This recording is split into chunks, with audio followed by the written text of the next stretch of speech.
భూమి ఉన్న ప్రతి రైతుకి పాస్బుక్ ఇప్పించి శాశ్వత పరిష్కారం చేస్తానని రైతులకు హామీ ఇచ్చారు మాజీ మంత్రి జానారెడ్డి. నల్గొండ జిల్లా తిరుమలగిరి మండలం నాయకునితండ గ్రామ పంచాయతీలో ఎమ్మెల్యే జైవీరెడ్డితో కలిసి పర్యటించారు. ప్రతి గ్రామ పంచాయతీలో ఉన్న అన్ని సర్వే నెంబర్లను సర్వే చేయించి ప్రతి రైతుకు న్యాయం చేసే విధంగా చర్యలు తీసుకుంటామని భరోసానిచ్చారు. ఏ ఒక్క రైతు కూడా ఆందోళన చెందాల్సిన అవసరం లేదన్నారు జానారెడ్డి.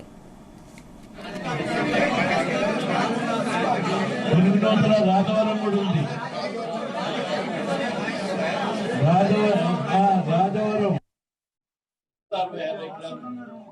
అది ఈ 666 ఎవరెవరికి వచ్చింది, వాళ్ళు భూమి మీద ఉన్నారా లేరా అని ఆడు రాసుకొచ్చి నాకు చూపిస్తాడు. 644 ఎకరాలకు చేసేసినటువంటి ఫలాని రామయ్య నుంచి రంగయ్య మంగయ్య దాకా ఉన్నాడంటే ఆ లిస్ట్ ఇస్తాడు. వాడు ఆ భూమి మీద ఉన్నోడే నా కాదా అనేటువంటి విషయం. కానీ ఇక అది చూసిన తర్వాత 660కి అది అయిపోయినాక మళ్ళీ 222 ఏమైంది, ఎంతమంది ఏది సర్వే నెంబర్ లేదు.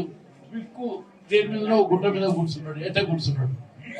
పట్టాలు ఇచ్చేందుకు వాళ్ళు వచ్చిండ్రు కదా అని అంతకు ముందు మనం లేని భూములకి ఇప్పుడు మనం బండ్లు గిండ్లు పెట్టుకొని పోతే మీరు అధికారులని మీరు వాళ్ళని బెదిరిస్తున్నారు, అధికారులు వేదన చెందుతున్నారు, మళ్ళా మీ మీద కేసులు అవుతున్నాయి, మీ బుల్డోజర్లు పట్టుకపోతున్నారు, మళ్ళా ఉరుక్కుంటే నా దగ్గరకు వస్తున్నారు.